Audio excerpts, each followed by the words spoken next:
This is 20 Minutes of Impact from the United States Energy Association Power Sector Podcast. I'm Herman K. Trabish. I've covered the power sector since 2006, and I currently report for Utility Dive. Today's USEA podcast guest is Oliver Stover, Associate Principal with Global Business Consultant Charles River Associates Energy Practice. He's going to talk about the recently disrupted Atlantic Coast offshore wind project's potential key role in reliably meeting the growing demand for electricity in East Coast population centers. Oliver began his career in energy with almost 5 years as an ExxonMobil equipment engineer and 4 years as a researcher with Vanderbilt University's Risk, Reliability, and Resilience Group. He joined Charles River in June 2023, and in 2025, he co-authored two detailed papers on the value of offshore wind. One was called The Contribution of Offshore Wind to Grid Reliability and Resource Adequacy, and we're going to talk about that today. And the other is Impacts of Offshore Wind on Reliability and Affordability in the ISO New England and New York ISO regions. And we're going to talk about that in a forthcoming podcast. So, Oliver, before we talk about your paper on the reliability and resource adequacy issues, let's go back one square. In November 2024, just barely over a year ago, Bloomberg NEF projected there would be 39 gigawatts of U.S. offshore wind by 2035. Today, it projects 6 gigawatts. What happened? Yeah, we've seen a couple key challenges that have faced the offshore wind industry. I think it's important to recognize that those challenges aren't unique to offshore wind. I think a real learning for me, both in writing these reports and just in my experience as a energy professional, is that building infrastructure is really hard. And offshore wind is big infrastructure. We've seen the same challenges face transmission, gas, and other kind of big energy projects that we've gotten to get done. That being said, some of the challenges we've seen have hit offshore wind uniquely, specifically issues like policy fluctuation, port readiness, vessel readiness have really hit offshore wind. There's also been a unique timing component, and that some of these offshore wind projects have aligned up, unfortunately, right when COVID hit. So this big disruptive global event that impacted supply chains, drove up higher interest rates, hit inflation, and just sharpened the pencil on affordability nationwide was just really bad timing. This is kind of what's led to that drawback. That being said, there's been a huge uptick in demand for new energy infrastructure. We've seen new appetite for gas pipelines that previously were thought to be dead. I'm cautiously optimistic we might see the same renewable and offshore wind, particularly as we see that it could be quite effective in solving some of the challenges we're seeing on the East Coast. Yeah, it's really interesting. All of those things that happened that you mentioned right after COVID made it a more expensive type of Yep. resource. But what people seem to forget when they talk about its costs, and we'll get to the costs in more detail later, but just because you mentioned it, people seem to forget that it also made other resources more expensive. The supply chain issues, the inflation, et cetera. Isn't that right? Oh, that's certainly right. We're seeing costs go up across the board, particularly for some of these resources that are really well suited for solving the reliability problems. For example, we're seeing the gas turbine going up about triple just in 2 years. That's not good, and nobody wants that. So I think there's some real opportunities for kind of big coordinated efforts to help bring some of those prices down. That's getting more skilled labor, that's making supply chains, expanding our capacity to build stuff, that's taking action on making permitting faster. Everything that's going to help everything, all energy infrastructure, and make it more affordable, which ultimately is in the interest of the public. Right. Now, the unique thing about the offshore wind projects that were scheduled to go and that are now under scrutiny, let's say, for the time being, uh, are that they have unique value as reliability and resource adequacy, which is what your paper is about. So I want you to define what you mean by reliability and resource adequacy, which many people distinguish as very different factors in an energy source. but in particular, I want you to talk about reliability and resource adequacy as how they have changed, the need for them has changed in northeastern population centers in recent years. Particularly, there are factors like demand growth, local constraints, and these higher, sharper seasonal demand peaks that seem to make offshore wind even more valuable where the at the very northeastern regions where they're in trouble or where they're having trouble moving ahead. So again, to go back, what are reliability and resource adequacy to start with? Yeah. So reliability is looking at how do we keep the lights on 24/7, 365, and delivering that power. And that's got a number of elements to it. That's producing high quality power, delivering that on a transmission system, and then ultimately delivering that on a distribution system. Kind of one key element of it that gets a lot of attention, getting a lot of attention right now, is what we call resource adequacy. And that's looking at that bulk energy generation level. Am I producing enough and the right type of generation and in the right places? Uh, this particular element of reliability is under serious stress. This isn't your parents' electricity grid anymore. Kind of the grid of the past was dominated by what we call energy dense and fuel assured resources like coal, where they kind of knew I can keep the lights on for a long period of time and I've got fuel and it's that stockpile I'm looking out the window. That's not the resource mix we have anymore. We've shifted due to economics, decarbonization goals towards an increasing mix of renewables, storage, and natural gas. That's a different resource mix where we've got different challenges. The inherent variability that comes with renewable resources, yes. Kind of a stronger seasonal element that comes with renewable resources, but also a seasonal element that comes with natural gas. It's a just-in-time fuel resource, and it depends on having that access to a molecule that's in a pipeline.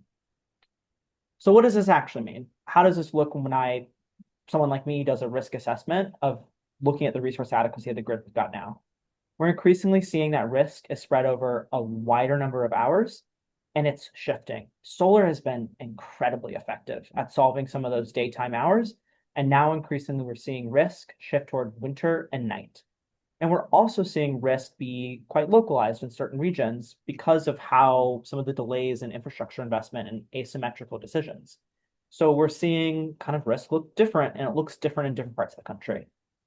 Two that stand out to me are kind of MISO and PJM, are big parts of the Mid-Atlantic and Midwest, and that's being driven by just a ton of load growth, some coal requirements. So we're just seeing like, ooh, I just need generation.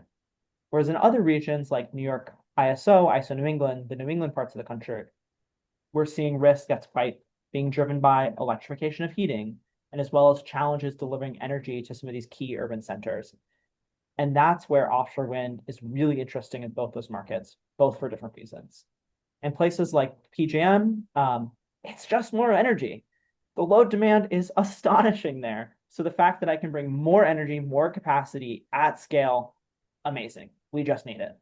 And places like New York ISO New England, it really stands out to me because it's a targeted solution that's solving the exact problem they're seeing, which is this winter nighttime problem when their fuel systems are stressed and they don't have enough transmission. So it's kind of this perfect fit solution to the hole that's kind of left after they've made these great wider infrastructure investments. You can directly connect it to New York. If I may interrupt you, you use the term risk. Some of our listeners may not be clear that what you mean is the risk of not having enough energy at the moment when it spikes, when it peaks, when it grows for some reason or another, and that risk is addressed directly by offshore wind because it's there in the winter and it's there at night. Is that, so it reduces the risk of not being able to keep the lights on, literally. Yep, that's exactly right. It literally both lines up with the load is high during those winter hours, but also even more critically, when other generation in the system is like already struggling to generate. There might be challenges getting fuel for a natural gas system. It's at night, so the sun isn't shining. So it's kind of this perfect synergy of load is high, other generation are having trouble. this is the period of time my grid is like, oh, I'm really struggling to keep the lights on. I'm very expensive. It just happens that there's just really nice weather synergy. That's when offshore wind is quite at its strongest. Though it can generate across all conditions. Right. Oh, no, absolutely. It's there all the time, but it's particularly there um, when other resources may not be there as readily. Um, we saw in Winter Storm Uri in Texas, there were parts of the gas system that were just frozen tight. That's one of the reasons they lost their electricity, and so many people froze to death. Right. That's the perfect example of again a synergy of where it fits within the context of wider infrastructure investment. You also bring up another really great point, which is this idea of fuel diversity. Because it's bringing a different source of fuel, wind, it creates this really natural hedge against solar or natural gas. So now I've got more sources of energy from different fuel types, and now I've got a resource mix that's more resilient in case, heaven forbid, one of those fuel sources faces a disruption. Yeah, that kind of we've kind of answered the next question I wanted to ask, but I want to just touch on it in case you want to add. In your paper, you said that on energy, the national conversation has shifted from an all of the above strategy to an everything that works approach. And so you describe certain attributes of offshore wind that make it something that works and make it especially valuable in New York and New England. I think you may have answered that question adequately already, but the interesting thing is to stress that even in moving from all of the above to everything that works, you're still talking about a diverse set of resources and how offshore wind fits in. Can you kind of am I right about that? Can you tell me a little bit more about how I might be right or wrong in that description? No, that's right. I think we had a previous conversation of all of the above, but kind of in the background, we still implicitly we're pitting resources against each other. And I think in this kind of era of increased scrutiny, when the grid is facing real challenges and people are asking correctly, is this the right resource? Is this the resource that's going to work? Um, there's still kind of a this or that conversation happening.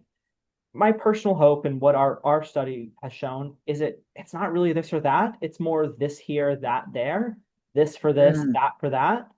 And that's kind of where I'm hoping the conversation goes. The other big context that we've seen be a challenge is kind of two camps. We'll see, gosh, levelized cost of energy. It's this great metric that says this is the most affordable resource. Solar looks phenomenal.